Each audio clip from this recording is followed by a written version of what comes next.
I, 32 male, just discovered my wife, 30 female, cheating in our marital bed a few hours ago. Right now, I'm holed up in my dad's fishing cabin trying to wrap my head around what I do from here. I feel destroyed and worthless. I feel anger due to that rage. My entire life just got flushed down the toilet and I have absolutely nobody to talk to. The one person I thought I could talk to just betrayed me and tried to lie about all of it. I just scared the hell out of 3 people, one of which was me. If the cops aren't looking for me right now, I'm lucky. If they are, I'll deal with that when I'm forced to. I work in construction, demolition to be specific. The crew I work with travels often, and I had been gone 10 days out of the 14 I was supposed to be gone. Due to rain, very difficult to blow up wet things, and the forecast, I decided to catch a plane back home until I was certain we could work again. The flight I took didn't get in until midnight. I wanted to surprise my wife, so I didn't let her know I was coming. I drove the 45 minutes from the airport to our house. 8 years ago, my wife found some beautiful acreage far from any other homes through her job in real estate. 2 years later, I was finished building our house, which we have loved ever since. We have a 4-car garage, so any cars parked in front is unusual. A black SUV I didn't recognize made my heart sink. I instantly knew. I hadn't sensed any troubles with our marriage. We hadn't had any fights. Our sex life was great and frequent, but I knew somehow right then and there what I'd find once I went in. If the car had belonged to a relative of hers who was visiting, she would have let me know. Part of me hoped it belonged to a female coworker who had a little too much wine during a visit and needed to sleep it off. But that would have been highly out of the ordinary. I sat outside the house for at least 15 minutes thinking things through, but I parked my car about 6 inches from the driver's side of the SUV, which was parked beside a retaining wall. Whomever it belonged to wouldn't be entering their car to leave without my say or breaking out a front or back window. I cut off my car and entered through the back door via the deck. I have a concealed carry weapon permit for a gun. I had put on my holster before getting into my car at the airport and driving home. I wasn't afraid for my life, but I was afraid of losing my temper and taking the life of someone else. Walking into my house, everything was quiet. At first, I didn't think anyone was home. But with a finished meal for 2 on the table and a sink full of dishes, I knew something was up. I calmly walked down the hall to our bedroom and slowly turned the knob. I pushed the door open, but didn't hear any commotion or movement at all. The room was pitch black dark. I walked over and turned the light on in the bathroom. When I turned around, there was my wife, completely naked, laying on top of some naked guy I'd never seen in my life. I was crushed. It felt like someone had just laid a 100-pound boulder on my chest. I felt tears well up in my eyes, but I knew tears were pointless and would do nothing to help the situation. I pulled out my phone and began recording. I walked around the bed videotaping the pile of flesh in front of me. It began to sink in that my marriage was over. I realized all of our property would be divided evenly, even though I had been 100% faithful. I suddenly realized the house I built with my own bare hands would have been sold when we divided assets in the divorce. Being physically betrayed felt worse than any pain I could have imagined. Knowing I was getting ready to be financially gutted too nearly made me lose my crap because it seemed so unfair. But I knew dang well I was done with her and would never touch her defiled body again. I was disgusted by what I saw, but mostly at my wife.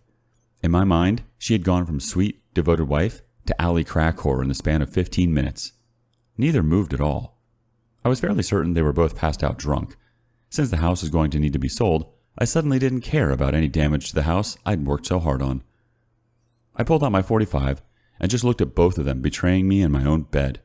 For a second or two, I contemplated shooting her, knowing those bullets would pass right through and kill him as well. But I came to my senses and realized neither were worth getting the electric chair over. And despite the hurt I was feeling, I knew I might want to keep on living after all was said and done. So I pulled back the hammer of my gun, lifted the gun into the air, aiming to my upper right, and fired off 2 rounds into the ceiling. They both woke instantly. She was trying to push off of him and turn around. He shoved her off of him and into the floor when he suddenly locked eyes with me. Fear doesn't adequately describe the look in his eyes, but compared to the sheer terror in my wife's eyes, he looked rather calm. She tried to tell me it wasn't what it looked like, so I fired a round through the bedroom closet door. She shut the F up really quickly, while he still hasn't said a word. They were each seated on opposite sides of our bed with the sheet pulled up to their necks. I asked the guy who he was, and he said his name was Marcus. I asked my wife how they knew each other, and she explained he owned his own real estate company. Then I asked how long the cheating had been going on, because I had been totally clueless that my wife was cheating. She had the audacity to claim that was the first and only time they had slept together. So I fired 2 rounds into the bed's headboard between them. They both began crying and begging me to stop, so I asked the question again. To my surprise, Marcus answered 6 months. It pissed me off, but at least I knew the truth. I asked my wife when she stopped loving me, and through tears she lied and said she never stopped.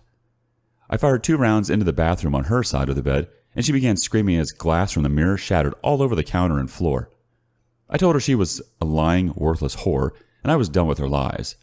She was clearly having a panic attack, with good reason. But at the moment, I didn't care. I asked the guy if he was married.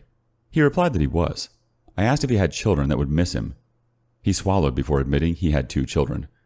I told him I truly appreciated him showing me that my wife is a tramp before we 2 had children together. But I asked him if having sex with a cheating slut was worth losing his wife and kids over. He begged me not to tell his wife. I told him to shut up because at that moment she had about a 50% chance of her ending up a widow. For the next 15 minutes, I paced at the foot of the bed, with the gun drawn, just trying to think. I knew holding them there against their will could be deemed me taking hostages. I knew I would have to eventually let them go. I told my wife to get up and go get her car keys. She got out of bed and began to reach down and get her clothes off of the floor and put back on. I told her to stop. Clothes weren't needed, and again, to get the keys.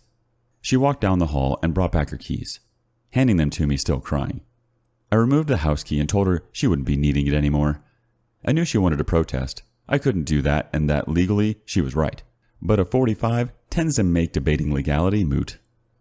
I then told Marcus to stand, get his keys and wallet out of his pants, and to follow me. I led him outside toward his car, where I punched him in the face repeatedly until his nose and mouth were bleeding. After I moved my car so he could get into his SUV, I went back, picked up his keys, told Marcus to stand up. I explained he could go home right then and there to confess everything to his wife, or she'd hear from me within 48 hours with all of the evidence of his cheating I had recorded. I also explained he had 45 seconds to get off of my property, or a coroner would be escorting him off of the property. The fact he had no clothes on seemed a secondary issue at the moment. He got in his car and peeled away before I counted to 25. I went back inside where my wife put on a robe and was seated at the kitchen table. I went to the bedroom, picked up her cell phone, and brought it to her in the kitchen. I asked if she wanted to call her parents or her sister to pick her up. She refused. I even asked if she'd like to call the police. I think she anticipated us discussing things, to clear the air, so she said no. She began to try and explain, but I stopped her yapping and told her we were done forever as far as I was concerned. I explained our home was no longer her home, and she needed to get in a car and drive anywhere that wasn't our house. I explained I no longer felt any love for her at all after what she'd done, and there would be no second chances. She began to apologize, cry, and plead. 2 rounds fired into the double oven and 1 into the fridge brought blessed silence. Having her nearest neighbor over 2 miles away has its benefits. I explained to her at that moment I did not care if I lived or died, and that she had totally destroyed me with her behavior.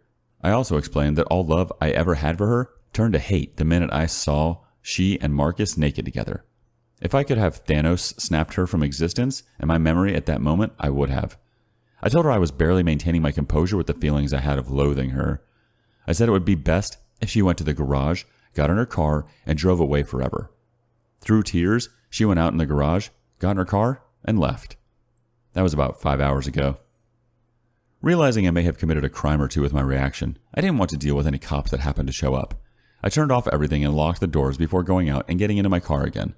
My dad owns a fishing cabin he and his buddies use fairly often. I drove here and used the hidden spare key to let myself in.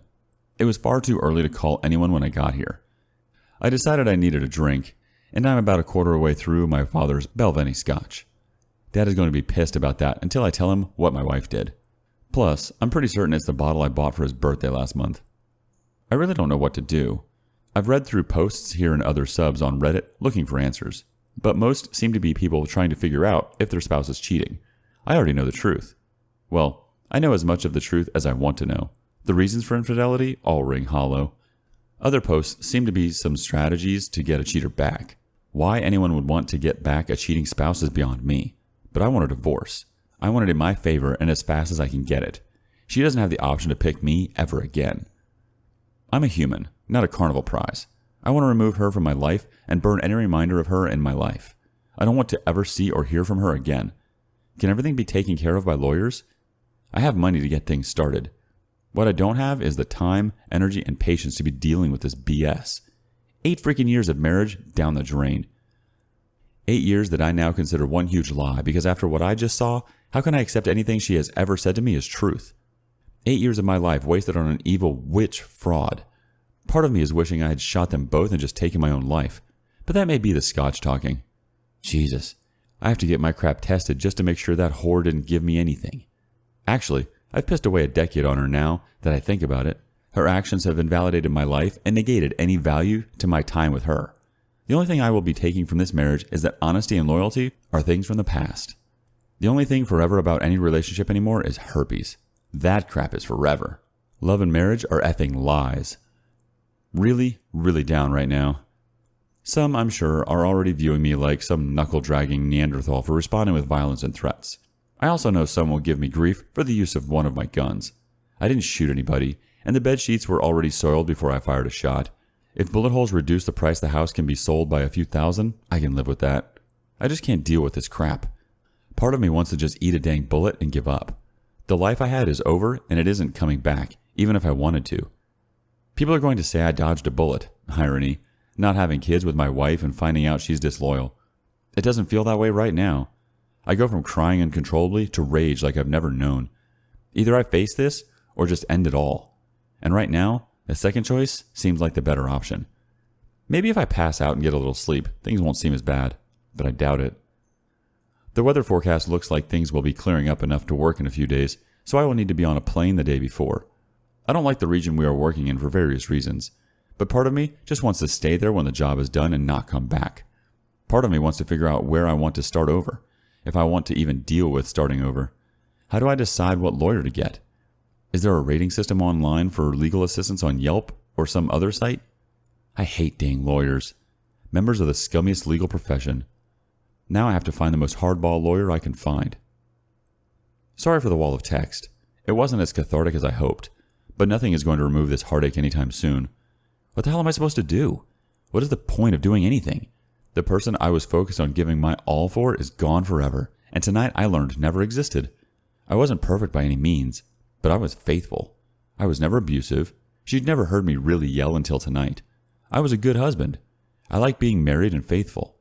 But for every good guy out there, some slut is just waiting to get her claws into him so she can ruin his life for her again. F this life. F my soon-to-be ex-wife, and F relationships. I'm just rambling now. Guess I'll go to bed. When I wake up, I guess I will call my parents and fill them in on what went down. I'm just in shock, and I've never had heartache like this in my life before. Maybe tomorrow I'll feel better. Update. The night I tried to post to Reddit, I didn't think anything had posted because it said the post was awaiting moderator approval. But over the last month, I have gotten periodic notifications on my phone about the post. I signed in to see the comments on the first post, and a few people asking for an update. I'm honestly not sure if things could have gone much worse for me after posting if I've tried. And yeah, I'm sure some will say what I do went too far, was over the top, or whatever. It seems the law agrees with those people. This update will be a joy for the anti-gun commenters. So let me get this out of the way first so those people can be overjoyed with what I'm facing. I was arrested for communicating threats, felonious assault, assault with a deadly weapon, and a few misdemeanors, felonies that don't really matter. If convicted of those felonies, even with no criminal record, if found guilty, I could get over 25 years behind bars. I'm not likely to be sentenced to that long a time in prison, but it is possible. Amazingly, if I'd actually shot Marcus and or my wife in a fit of rage, I'd probably be looking at less time. While I was writing my first post, it seems Marcus went to the police instead of to his wife to confess. He admitted to the cops about being found with a married woman, but he apparently managed to get some sympathy from the police. The deputy that took his statements was one of the sheriffs who showed up to arrest me the next day. Everything went peacefully with that, as I didn't resist in the least.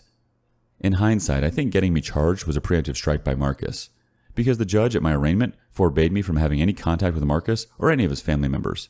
So, I have yet to contact his wife in any way, shape, or form. But by getting me arrested, he accomplished a couple of other things.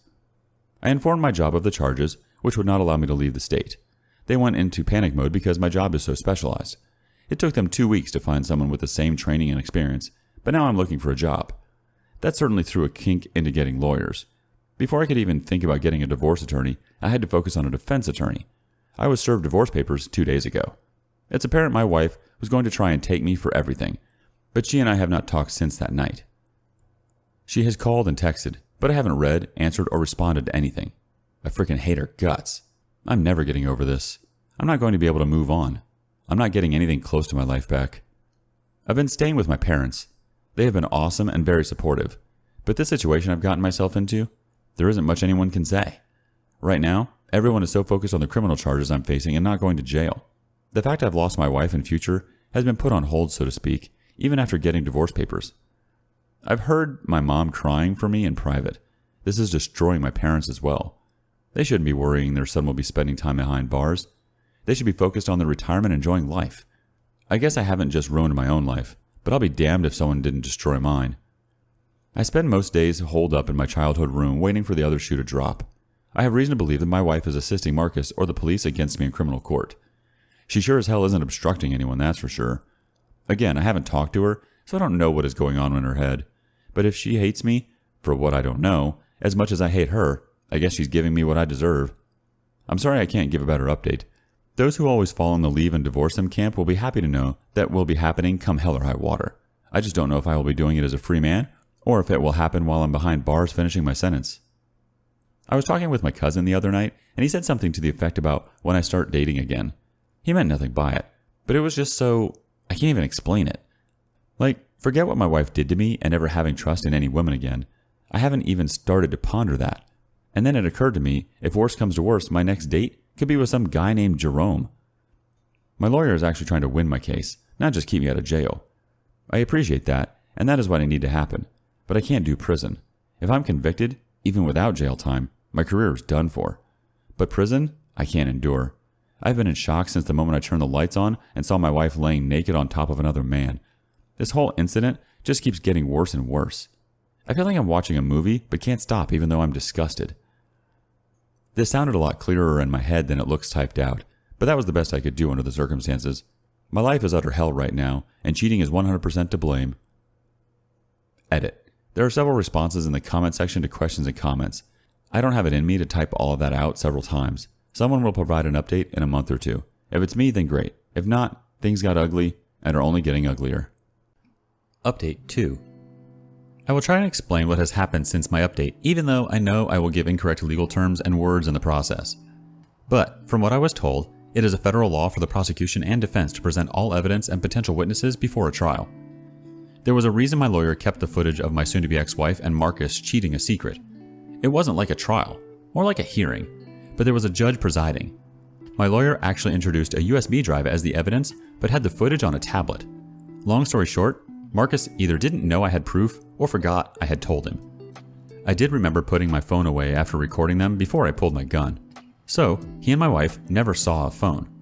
He refused to testify, and the charges were dropped. His father is a retired judge, and he is a business owner. He couldn't have that entered into evidence and seen by the public from a trial with his name attached to it. So, I truly dodged a bullet. My lawyer is almost certain she could have gotten a jury to find me not guilty, but no charges or trial is even better. Marcus left the courtroom before I was allowed to go. As soon as I turned my phone on, I got notifications about missed texts and calls from a random number I assumed to be my wife. I didn't respond to anything because I didn't read or listen to anything. But I was sure she'd just found out I had video evidence. She was either trying to make peace or war. Her lawyer could talk to my lawyer. And no, I still have not communicated with her in any way, shape, or form. The moment I saw her cheating on me, she was dead to me. If I want to talk to the dead, I'll have a seance. I had a very reputable divorce attorney, and he was the person I was first trying to call after charges were dropped. Obviously, the footage will be needed in divorce court, so I can't go show it to Marcus's wife. Not yet, anyway. I'd think she'd hear about things through the grapevine, but who knows? He probably made some sort of preemptive strike and told his wife something just in case, but I highly doubt he made a full confession. My parents were relieved. I called them on vacation to tell them the good, unexpected news. We were all expecting it to go to trial. Nobody truly expected that hearing to end things on the criminal front. Now I focus on divorce, and my lawyer has my wife's filed divorce paperwork. It's not going to be the cakewalk my soon-to-be ex-wife thought it would be. As of right now, she is living in the house. That puts me at a disadvantage, but my lawyer is hoping to negate that with some filed paperwork. I do not want to move back into that house. I'd never want to live there after witnessing what I saw. Plus, I heard it needs some repairs and new appliances. But honestly, I don't want her to have it either. With housing prices through the roof, I want it sold outright, as well as the land. She shouldn't get it for no other reason being the one who broke up the marriage. If she wanted to keep living there, she should have kept her legs closed. Actions have consequences, and if she thinks getting some strange D is worth losing a house over, she really shouldn't be in real estate. On the job front, I plan to use this coming week to either get my old job back or get a new job. I don't want to knock anyone out of a job, especially in such a specialized field, but I have to pay lawyers to do things I never wanted to now. I know whoever replaced me cannot have the experience and knowledge I do in addition to knowing the team. I don't think I will be unemployed either way for very long. I never thought I'd say I'll be glad to get back to work. But the last few months haven't been a vacation. I just need something to focus on now besides the divorce. And I want to try and forget that effed up night. I'm probably lucky I'm not dead, and I'm very lucky I'm not behind bars. But the whole situation just pisses me off. Not just the money pissed away on legal fees. The wasted time, the words I believed I now know are lies, the deception. I never knew her. I couldn't have.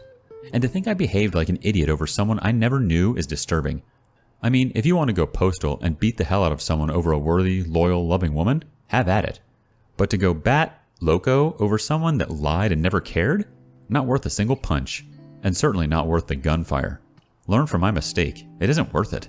But yeah, if people could just be honest with themselves and others, that would be great. My soon-to-be ex-wife keeps reaching out to communicate. The time to communicate was before she gave any part of herself to another man. I want to start over somewhere not too far away from my parents, but far enough away to not run into my soon-to-be ex-wife or her affair partner.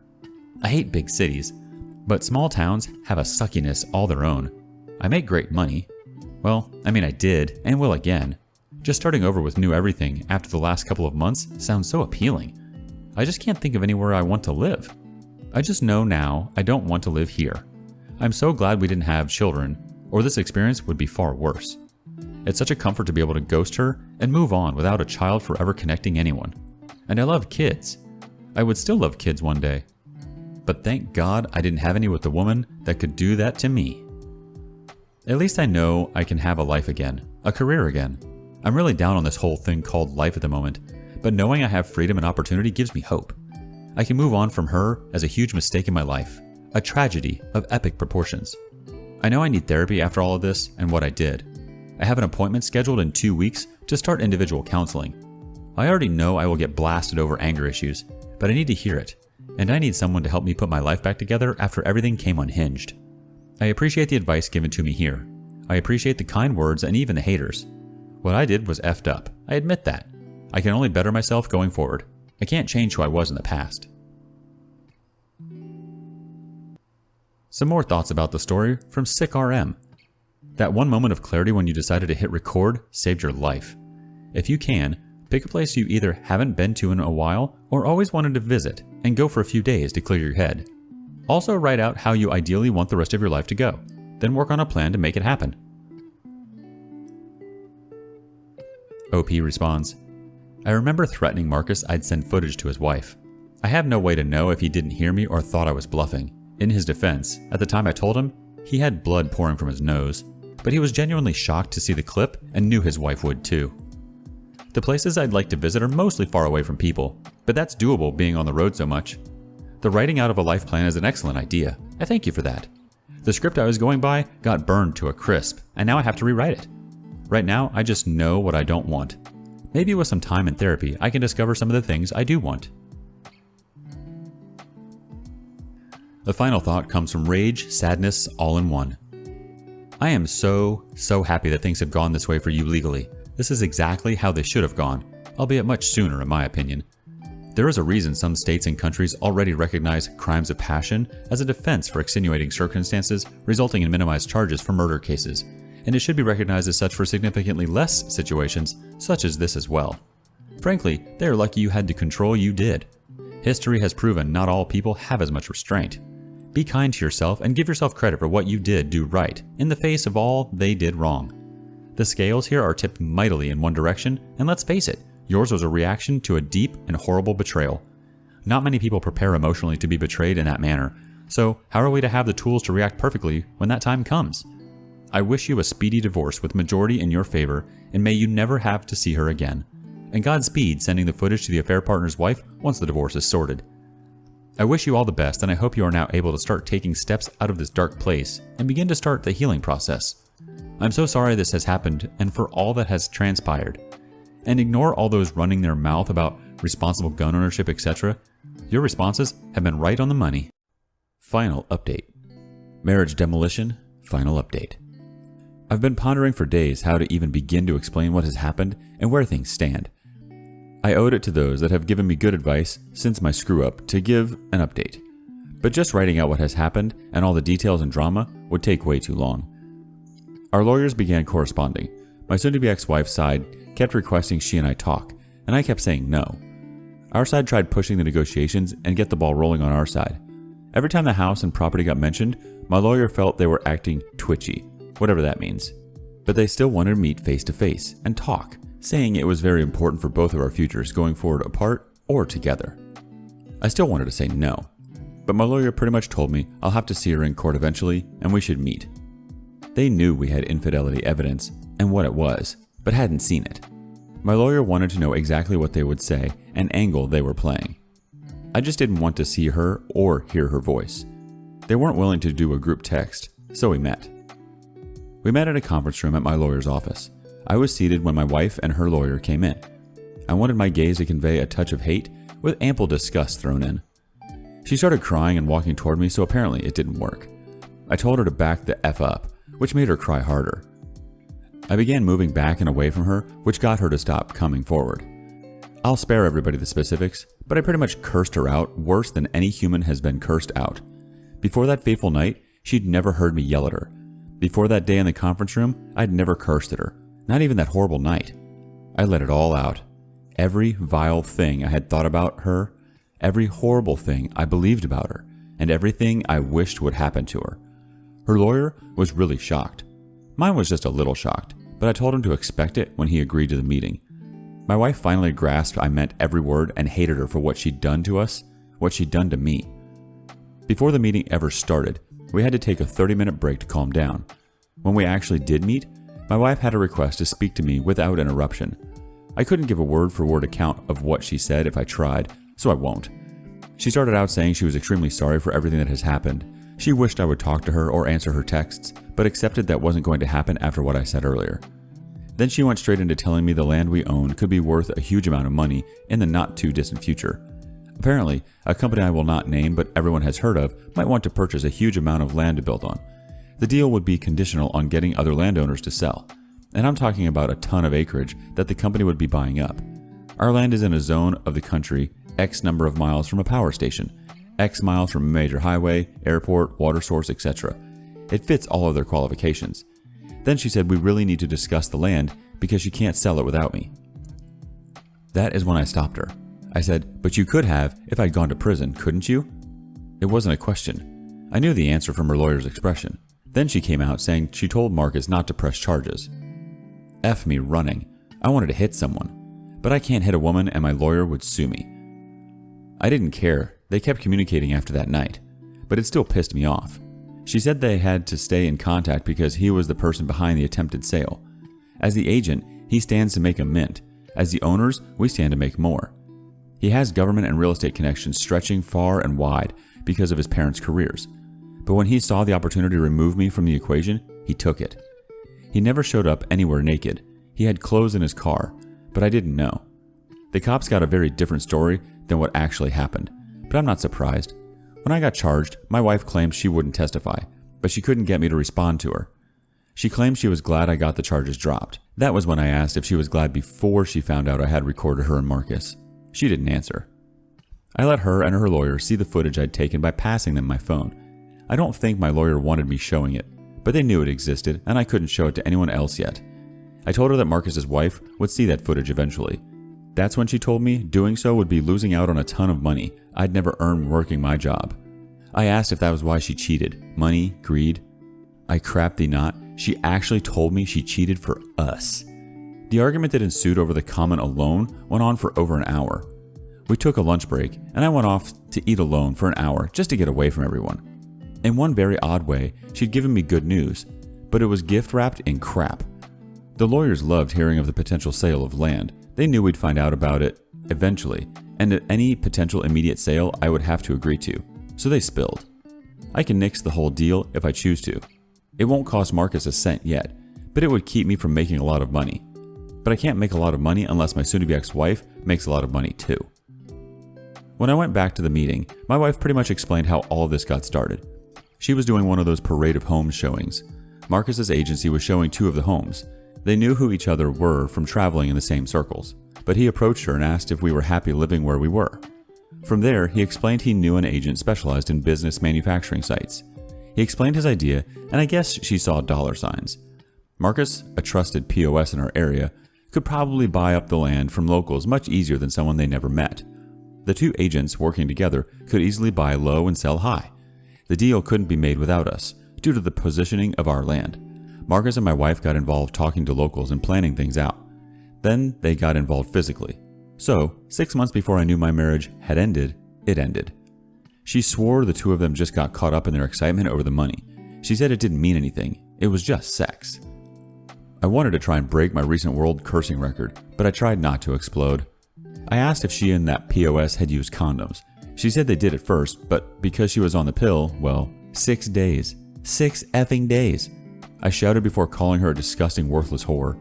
She asked what I was talking about, so I proceeded to explain that when a man orgasms inside a woman, that's how long jizz can stay inside her. I really wanted to vomit, thinking about what she subjected me to. I asked how she'd like me to go to a prostitute, stick my fingers inside, and then put them in her mouth. Yes, it's disgusting, but it's the equivalent of what she did. She tried to claim she took showers. I told her unless she was able to stand on her head, spread her legs, and rinse out, she's a nasty slut. And she wondered why I look at her with a revolted expression. It's because I'm revolted. She's disgusting and subjected me, against my will, to crap I don't even want to think about. That isn't even taking into consideration things she did with her mouth. Marcus can have the tramp. She's infected with his scuzz now. But I had to get out of there. I was no more good for the rest of the day.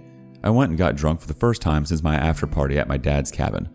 Part of me should be really happy, and I am. I know if things work out, I'll be able to pay my lawyers in full, repay my parents tenfold, and have a huge amount of money to start over almost anywhere. But the BS I've had to agree to in order to get that money makes me sicker than my wife. 3 dang lawyers wrote up an agreement. Our 2 lawyers wrote up an even split divorce. We cannot divorce until the land sells, or the deal falls through. But the divorce will go through, and my marriage is over. It isn't like I'm in some hurry to be single, so I can marry again. I freaking ghosted her really well, despite my unfortunate marriage status. It isn't like I have to see or talk to the immoral Jezebel. But it does bother me to still have any tie with her in any way. I cannot contact Marcus's wife, not now or in the future. I cannot show the footage of my wife to her parents or family, but she has told them we are divorcing and did admit to having an affair. Either way, I got my job back and start next week at a new site. There's talk of having the charges Marcus brought against me sealed from record or something, but my record is clean, thank God. I'm still coming to grips with her excuses and her attitude about those excuses. Granted, I would be gone 10 days at a time. At no point did I suspect anything, and our sex life remained constant. I wish it hadn't now. At least the poor SOBs in dead bedrooms don't have to worry about swapping spit with a stranger. Her putting her tongue in his mouth or anywhere else and kissing me was the equivalent of letting a stranger spit in my mouth against my will. But sick, cheating trash like my wife and Marcus don't seem to grasp that. I can only imagine Marcus's sex life with his wife continued during the affair. I really do wonder if she has any idea she went down on my wife by proxy at some point. Knowing what I know now, I'm glad I punched Marcus in the mouth. Still glad I didn't kill them or myself, but they are both disgusting. Like lick a hobo's butt in an alley on a pile of garbage nasty. Humans just disgust me now. How she could willingly give her body to 2 different men back and forth is beyond my comprehension. I had my opportunities to cheat over the years, but didn't for so many reasons, loyalty being the first and foremost. But the idea of screwing someone I don't know, who could have just been with any number of other people very recently, that's just insane. Condoms be damned. Those things break and don't protect from everything. There really is no safe sex except monogamy, but it only works when both people are faithful and haven't screwed half the East Coast. I could have come out far, far worse than I should if things go right, but we're definitely looking at next year before things can get rolling. I'll work like I've done for years, but I won't have any place to come home to. She can stay in the house until the sale and pays all costs. The house will be demolished, so nobody will live there after the sale. The majority of our land is undeveloped. There is no way in hell to move the house out and miles away. When I'm needed to sign paperwork, I'll be given notice and I'll show up to sign. Then our roads part ways faster than my wife's legs for a $100 bill, and I can move on with cash in hand. But she ruined me, and it's not freaking fair. She cheapened me just by being associated with me. She revealed truth I didn't want to know, because it all goes back to the first comment on my very first post. I know not every woman is like my wife. I can vouch and say not every guy is a POS like Marcus. But I'll be damned if those people don't screw it up for the rest of us. Why does it seem two loyal people with a great bond never meet? Almost every post on here is a nice guy or great girl who got involved with a whore or man whore, and the consequences of that bad decision. Forget being able to trust again. I can't get past the idea of ever wanting to trust anyone like that again. Nobody is worth what she put me through, and she sure as hell wasn't. It pisses me off how he's going to get away with it. I guess the world will have to wait and see if karma can scare him like I did. I can't really see any reason for another update. She and I will divorce, money will be deposited in my account and her account, and I will never see or speak to her again. That's how it will end either way. It's just on hold indefinitely. I want to thank those that gave me advice, told me to keep my mouth shut, and urged me to get lawyers. To those that hold me to stay strong, I appreciate you. To those that felt I should eat a bullet, go eat a hobo. I will wait a day or two after posting to respond to a few comments, then I'll probably fade away. I wish healing for all you who have been cheated on, just as I wish it upon myself. Until then,